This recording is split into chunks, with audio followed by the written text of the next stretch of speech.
Good morning. Good morning, sir. All right. I think we had already discussed spinal cord earlier, but before I go into the dysfunction of the spinal cord, I would like to just, do a kind of a, recapitulation. Okay. And, spinal cord is basically consisting of you take a transaction of the spinal cord, okay, you find that, it's made up of gray matter and the white matter. Okay. So the gray matter consisting of the posterior horn and the anterior horn, isn't it? The lateral horn, okay? And of course, the white matter consisting of the anterior column, the posterior column, isn't it? The lateral column, okay? And gray matter is basically where the neurons resides. It may be the second order neurons in the posterior horn, or maybe the motor neurons in the anterior horns and the lateral horn. Okay, so this is a kind of reminder. Okay, so you look at the gray matter consisting of the posterior horn and the anterior horn. You'll find that this gray matter can be divided into laminae, we say, and you have around 10 laminae. Okay, and laminae 1 to 6 is the one in you see in violet. All right, so 1 to 6, and lamina 7 representing the lateral, basically the lateral horn. Okay, and lamina 9, 8, 9 and 10. All right, 8 and 9 they are in the anterior horn. 10 is somewhere around the central, canal, around the central canal. Okay, we can therefore this again just to recall. Again, the gray matter can be divided into laminae, starting from lamina 1 to lamina 10. All right, and lamina 10 basically consists of the commissure, the anterior commissure. All right, crossing of fibers, as you know, from the posterior horn from one side to the anterior column. All right, into the anterior column. All right, so this is in case of the ascending fibers. All right, the ascending tracts, especially the we're talking when we talk of fibers crossing through the anterior commissure. We are basically talking of the corticospinal tracts. Sorry, the spinothalamic tracts. Okay, the spinothalamic tracts. Mostly the anterior spinothalamic tract. Okay, and of course in the the anterior horn, you have all these nuclei, the motor neurons. They are divided into medial motor neurons, lateral motor neurons. I think this you're aware why, because we have those lateral and medial, descending system. All right. But then the motor neurons here are basically alpha motor neurons and the interneurons and the gamma motor neurons. And the majority of the neurons are basically alpha motor neurons. Okay. So here you find so many other group of nuclei. All right. In the case of posterior horn, something like nuclei that are in the marginal zone of the posterior horn. All right. Then nucleus proprius, substantia gelatinosa, dorsal nucleus of Clark. All right. And in the lateral side, you have the intermediolateral nucleus. Okay. So these are all the neurons, that body of the neurons, or the cell, right, that resides in the various parts of the gray matter of the spinal cord. Okay, so you look at the white matter, you will be seeing only the tracts. Okay, so these are basically axons forming bundles of tracts. All right, so you have again the ascending tracts, the descending tracts, those that ascend from the spinal cord to the brain. Okay, are basically the dorsal column that you find here. This is the dorsal column, or something that we call as a posterior column. All right. Then you have these lateral columns in the anterior column. Okay, the lateral spinal thalamic tract, the anterior spinal thalamic tract. Then the descending tracts coming from the cortex down to the spinal cord as the apomotor neuron. All right. So again, they will be descending and depending on the, in the case of lateral corticospinal tract and anterior corticospinal tract, already form these bundles of funiculus. Okay, you have two types. One is the lateral and the medial funiculus. Anyway, white matter is basically, what I want to impress here is that white matter is basically where you would find the, these different tracks, all right, ascending and descending. And this picture, I think, gives you a very clear, uh,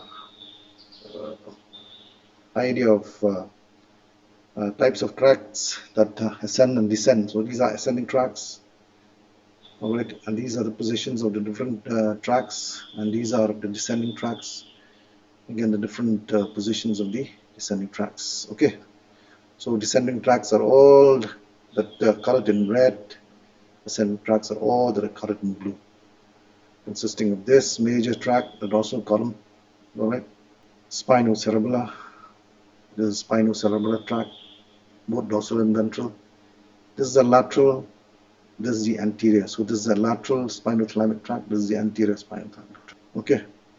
Then you look at the descending tracts. You would see, the lateral corticospinal tract situating somewhere here. Okay. The ventral corticospinal tract in the anterior part of the, spinal cord, and then the other, tracts which are extrapyramidals in different places. All right, here the lateral reticulospinal tract. This is the medial reticulospinal tract. This is the rubrospinal tract. This is the vestibulospinal tract. Sorry, the anterior tract is here. This is the vestibulospinal tract. This is the tectospinal tract.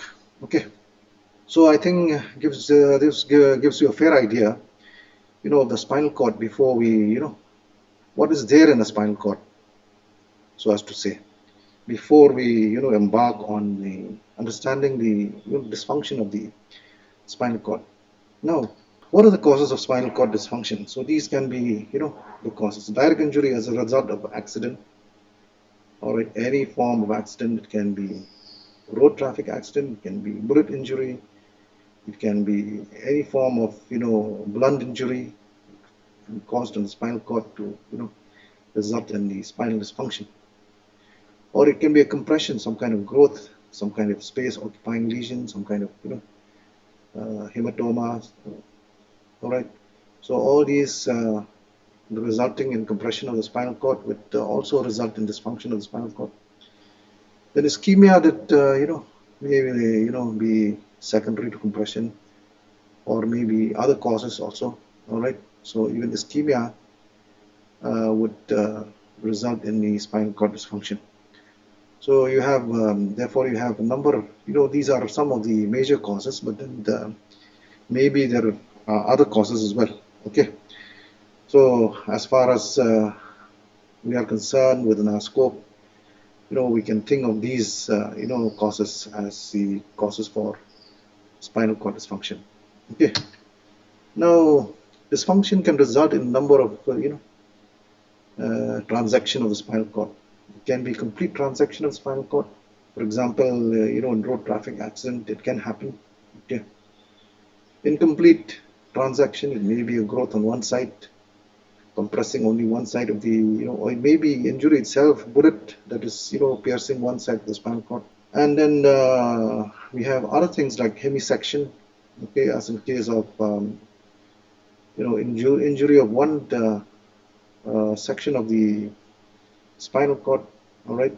And we will also be discussing some, injuries of, rather, maybe injuries or dysfunction of the spinal cord involving the, not involving entire spinal cord, or half of spinal cord, but then only some section of the spinal cord, maybe the anterior part of the spinal cord or the posterior part of the spinal cord, or even involving just the central part of the spinal cord. Okay, so we'll have a look into all those things, but today I think we will not be discussing all of these at a time, because it's a very long and probably tedious as well for you to complete everything with regards to the spinal cord dysfunction in one hour. So I don't want to take 1 hour or so because I don't think I'll get your, attention. So I'll be, discussing only the complete transection. So when you say complete transection of the spinal cord, this is complete, that means a complete, an injury that is causing a complete, dysfunction of the spinal cord. I mean, it transects the spinal cord. It may be it can happen at any level. Okay, that means it kind of block the entire, spinal cord. It may happen anywhere. It can be in the cervical, can be the thoracic level. It can be the lumbar level, all right, sacral level, like sacral, crushing injury in sacral level. Okay. So anyway, it's a more severe form of spinal cord injury, uh, and as you know, uh, all sensations and motor functions will be lost beneath the level of injury. All right. So we're causing a kind of a breach or a break, of the spinal cord. All right, total, break or breach of the spinal cord, and resulting in, loss of sensations and motor functions beneath that level of injury. So depending on the seriousness would be depending on the level of the injury. If it is, transection of the cervical part of the spinal cord, then it can be very serious. All right, it can lead to quadriplegia that may involving all the limbs, paralysis of all the limbs. And then it may also involve, it also involved, not may, it also involved, the respiratory muscles. So there would be paralysis of the respiratory muscles. So it can be very, very serious. But if it occurs somewhere in between T1 and L4, then you may see paraplegia. Okay, and that means paralysis of the lower limb, both lower limbs. Okay, and the higher the level of section, the more serious are the consequences, as I've said earlier. So if transection is in the upper cervical level, all right, it can result in immediate death due to paralysis of all respiratory muscles. In the lower cervical region, below the fifth cervical segment, diaphragmatic respiration is still possible. So just below the fifth cervical segment, patient may just have paralysis of all the four limbs, but you can still have that diaphragmatic respiration, and diaphragm plays a very important role, a major role in making respiration happening. Now, transection lower down in thoracic region allows normal respiration, but the patient ends up with paralysis of both lower limbs. Okay. Besides these, you have even the control of cardiac functions, but that may be taken into concentration. Okay. So below the number, below the L2, you may not have any problem, but then above T1, you may have a problem. But somewhere around below L2, you may not have a problem. Why? Because again, you have sympathetic fibers are racing from T1 to L2 that can help in the control of cardiac functions. Okay.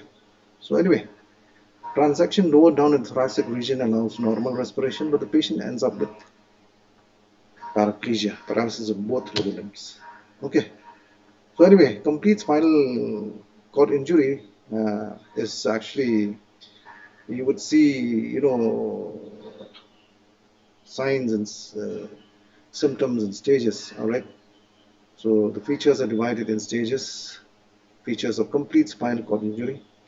You have stage of spinal shock. You have a stage of reflex activity. You have a stage of reflex failure. Okay. So when you say spinal shock, this is something that begins within an hour of injury and lasts from a few minutes up to several months. Ends with the return of reflex activity and hyperflexia. Muscle spasticity would be seen. Reflex bladder emptying would again, return. Okay. So anyway, this is just an overall picture of the stage of spinal shock, but I think this is more, detailed. All right. Spinal shock is a temporary loss of reflex function.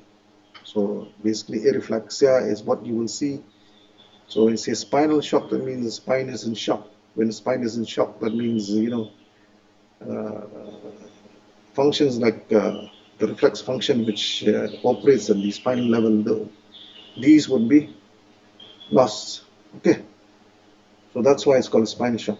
Okay, so and these reflexes are lost below the level of injury. Okay, so and this loss is immediate after the complete transection of spinal cord. So it is a temporary insult to the cord, affects body below the level of injury. You would see cramp-like pains at the level of lesion, loss of all sensations below the lesion. Muscles are paralyzed below the level of lesion. Okay, muscle tone is lost. Reflexes are lost. Bladder and rectum are paralyzed. Sphincters are paralyzed but recover their activity a bit faster. Vasomotor tone is lost, so BP falls.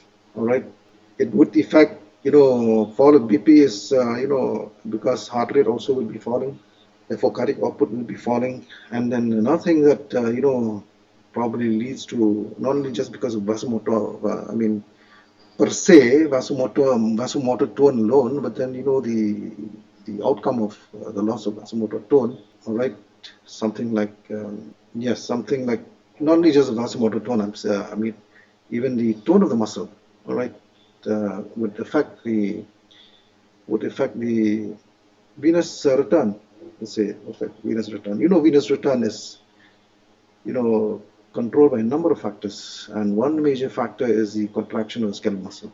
And in this case, because the muscle tone is lost, all right. So what happens is that this will affect the venous return as well. So there will be fall in venous return. So when you have a fall in venous return, you would have a fall in the end-diastolic blood volume, and then the cardiac output that would contribute to, the fall of BP besides the vasomotor tone loss. Okay, so that would also be the cause. Then skin becomes cold, blue, blood sores may develop, all right, as a result of inability to move, all right, because one is paralyzed. And so these are all the secondary, outcome of the spinal shock. Okay, so these are basically the, features that you see in the stage of spinal shock. Then after 3 weeks, you would find that, there would be a return of some reflex activity. Okay, but initially it would be the recovery of the smooth muscle tone. All right, the smooth muscle tone would be would be recovered after 3 weeks. Okay, and followed by, the return of tone in the skeletal muscle. Okay, so anyway, but sensations remain lost, voluntary movements are still absent, and as I've said, skeletal muscle tone will return and causes increase, tone in the flexors, initially flexors, all right, and to such an extent that, person may adopt a flexing, posture.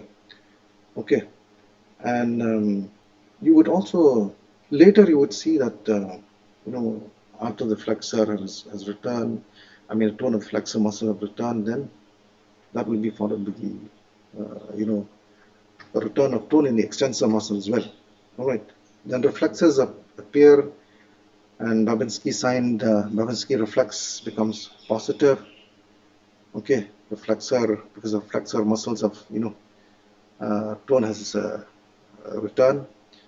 Then it would also involve the bladder micturition, defecation reflex would also reappear. Okay, and there is something called as a Mars reflex. This is when you stroke the inner thigh, or, the lower limb or the abdomen. You'd find that there would be a number of things that will happen at the same time. So that is why it's called as a Mars reflex. One stimulation resulting in number of,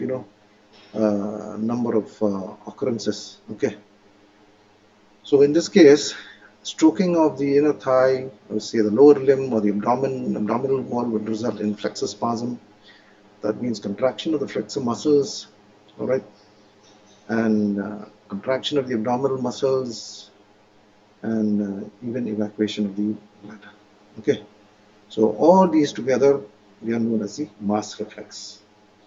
And even the profuse sweating is said to be part of the mass reflex. So you would see, therefore, a number of things: flexor spasm, evacuation of bladder, profuse sweating. These are all considered to be the mass reflex.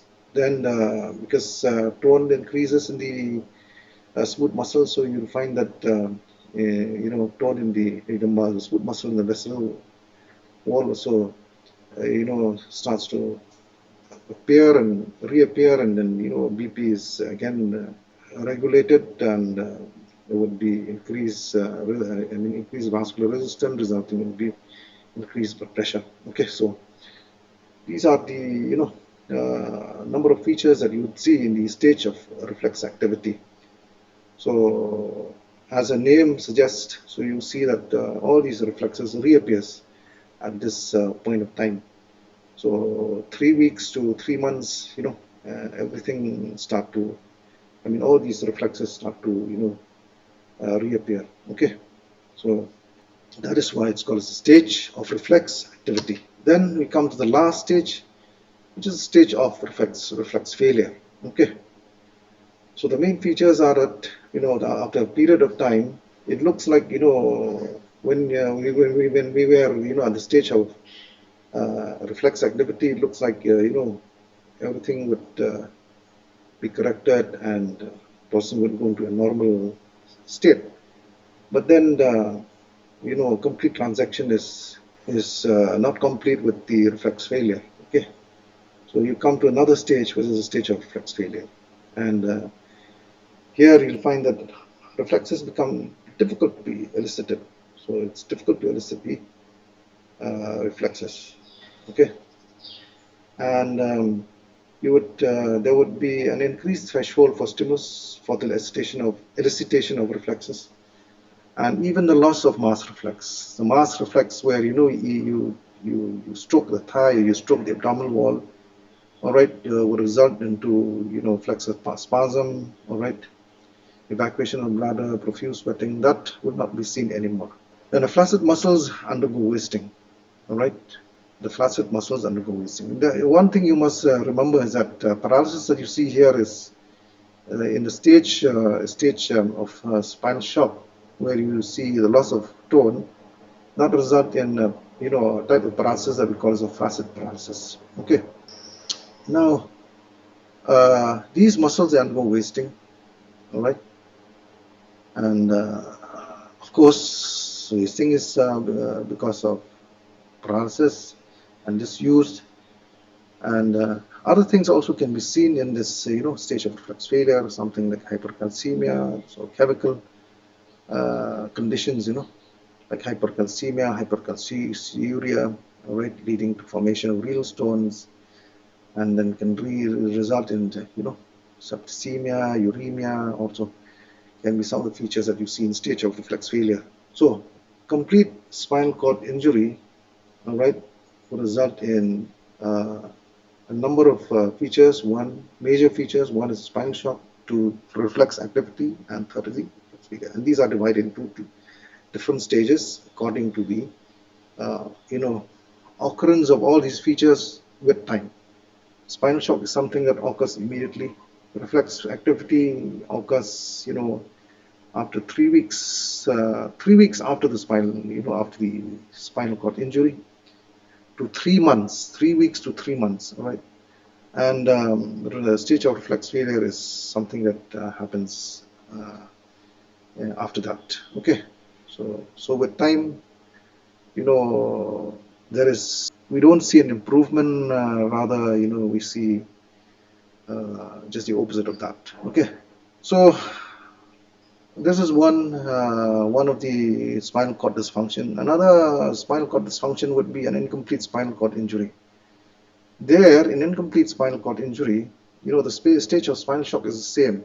Everything immediately after the incomplete spinal cord dysfunction, all the features that you see in spinal shock will be seen even in incomplete spinal cord injury.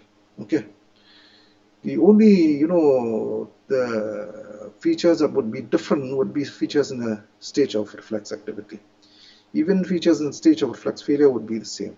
All right. So you can describe same thing that you come across complete spinal cord injury with respect to stage of spinal shock and stage of reflex failure. It's only in the stage of reflex activity that some differences would be seen in case of incomplete spinal cord injury. Okay.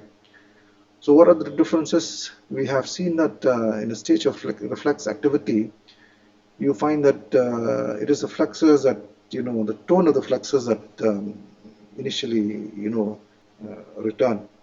Okay, but in case of incomplete spinal shock, it'll be the tone of the extensors that would be initially returned. Okay, and this is said because, the number of descending tracts are spared, something like the vestibulospinal tract, the reticulospinal tract. These tracts are spared, and they have a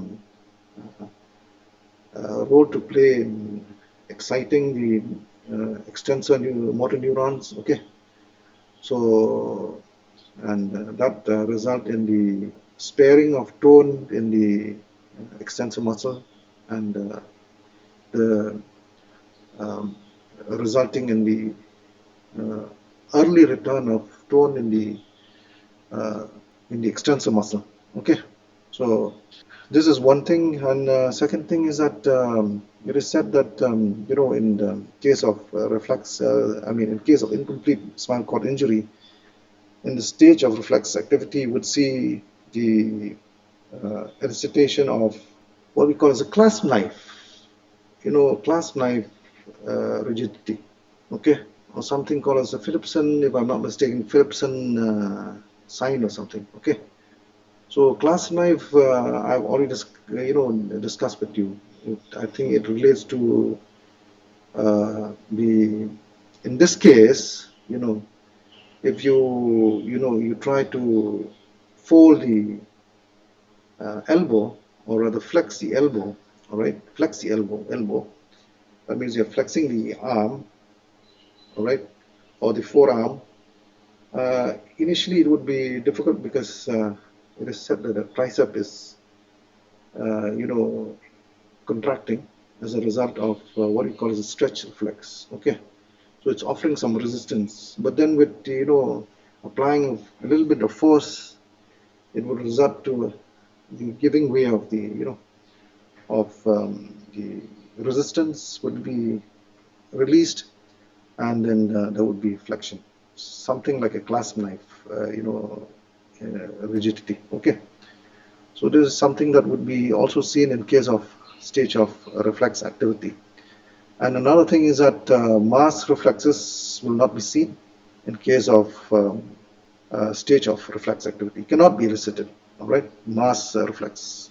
That means stroking of the thigh or the lower limb or the abdominal wall will not result in flexor spasm or contraction of the abdominal muscles, or evacuation of the bladder, or profuse sweating. These will not be seen. Okay, so these are only the few differences that would be differing in the case of incomplete spinal cord injury. Okay, and the rest, the other two stages, they have you would see similar features. Okay, so features would be similar. So anyway, when you're asked to therefore describe the complete spinal cord injury and incomplete spinal cord injury, remember that everything is the same except stage of reflex activity. So you may have to spend some time on learning more about the stage of reflex activity in both the conditions, in complete and incomplete spinal cord injury. Okay, and the rest would be the same. Okay, clear? So for today, this would be the, I will not try to bring other spinal cord injury, so that you may not I don't want to confuse you today with. I think even this itself is enough to challenge you. And what is important is that you go read the textbook, and more will be written there. All right, but these are all the certain features that I've highlighted here. Okay, with respect to complete and incomplete spinal cord injuries. Okay, clear. And we'll again discuss this in spinal cord dysfunction tomorrow, where I'll be discussing the hemisection part, all right, resulting in a syndrome that we call as the Brown-Séquard syndrome. Okay, and of course we will also be discussing injuries and diseases involving the different parts of the spinal cord, all right, and not the segments, but the white matter, the gray matter of the spinal cord. Okay, and I think that would be all for today's class. Okay, and we'll again discuss spinal cord dysfunction tomorrow. The remaining portion. Clear? Am I clear? Yes, sir. Yes, sir. Anything to ask? Anything to discuss? So it's good to again revisit the this I mean the basics of the spinal cord anatomy, functional anatomy, I would say.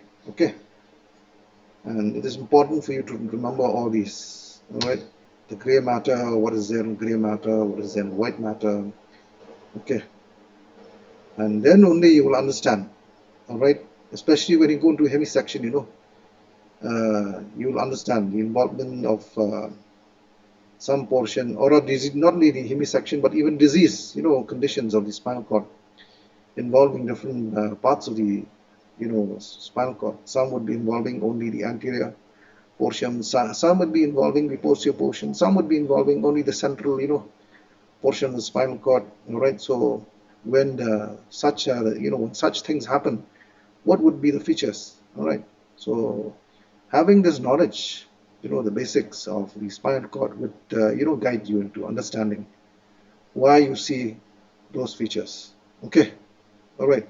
Complete transection is not so difficult. Why? Because you're completely transecting. That means you're cutting the spinal cord. All right. It may be complete or may be incomplete, but it will involve all the tracks. All right. And what is important is for you to understand the features that you see below the injury. Okay, and if it involves this cervical spine, then it can be lethal. It can be death, or you become a vegetable. Okay, even all the muscles would be paralyzed. All right, even respiration would be compromised because you'd be respiring only with the diaphragm. Okay, but when we come to hemisection, what happens is that you'll find that some portion of the spinal cord is involved, some portion is being spared. So that is a challenge. Okay, so we'll have to see what is happening at this site of lesion, on the same side, on the opposite side, what is happening below the site of lesion, on the same side or the opposite side. Okay, so that is a little bit is a little bit challenging. That's why I don't want to confuse you by putting this discussion today. So today you just remember about complete transection and incomplete transection. They're very similar to one another. Okay, and tomorrow I'm putting these the involvement of some portion of the spinal cord. It may be in the form of hemisection, it may be in the form of involvement of the central part of the spinal cord, anterior part of the spinal cord, posterior part of the spinal cord. Okay, all right. Thank you. Thank you, sir. Thank you. Thank you, sir.